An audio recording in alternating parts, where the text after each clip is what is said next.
Hi, I'm Piers Ward and you've joined us at Asprey Hall Golf Club, and in this video we're going to share with you Jack Nicklaus's secrets on his follow-through. You're watching Me and My Golf TV.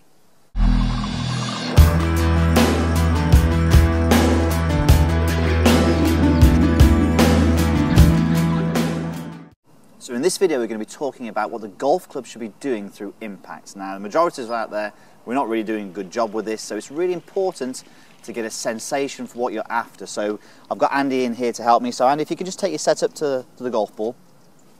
Now, Jack Nicklaus, so when he says something about the golf swing, we ought to really listen, I suppose. He would say that when the club head was a foot past the golf ball after you've hit it, it needs to be as far away from the left shoulder as possible. So, Andy, can you just go into an impact position for me? Okay, so Andy's in impact. Now imagine he's just hit the golf ball and we're about a foot past the ball there. Now you'll notice, if I were to draw a line from the club head, it's going to go all the way up to his left shoulder. So he's using the full leverage of his body, and this is what we would call a great follow-through position. So the finish is all the way up there. The follow-through is that area there, a foot past the golf ball. Now, it's very, okay Andy, you can relax there. It's very difficult to sort of say, okay, this is what you need to feel when you hit a golf ball, but if you rehearse that position enough in slow motion and doing what we call deep practice, it will start to replicate and get into your golf game. So Andy, can you just give the viewers a little bit of some examples of some bad and poor follow-through positions? Yeah, definitely. Yeah. So I suppose the most common follow-through position that we see was where we'd sort of get this sort of flicking pass with the wrist and the breakdown of the hands and arms and even this left arm here. So this is probably one of the most common sort of post-impact positions that we get into. Yeah, absolutely. See a lot of people do.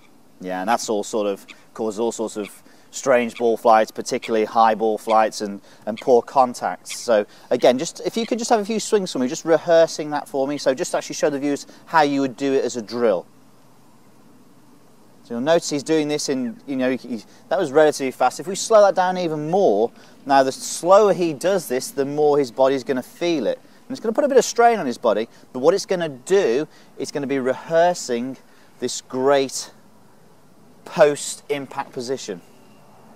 Now, the way that I like to get the students to feel this is to feel as though they get the golf club and they point it at the ground for as long as possible past the ball. So Andy, if you just do that one more time for me.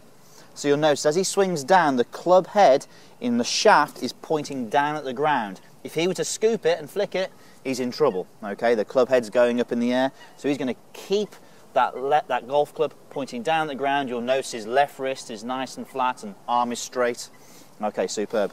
So we hear this all the time. We've heard this from some great coaches that you don't necessarily need a finish position, but you do need a follow-through. If you think of Arnold Palmer, he would sort of finish around about here on a lot of his shots, but he would have a great follow-through, and all the best players in the world have that. So what I would ask you to do at home now is, or at the range, you can do this wherever really, practice in slow motion, getting that club shaft pointing down to the ground for as long as possible. So Andy's had a few goes of that now, so he's going to have a go hitting a shot for us. I'll just do one more practice to give me the feel. Again, fairly slow so I can really get the feeling of where I want to be through the ball. Brilliant. Let's give it a go.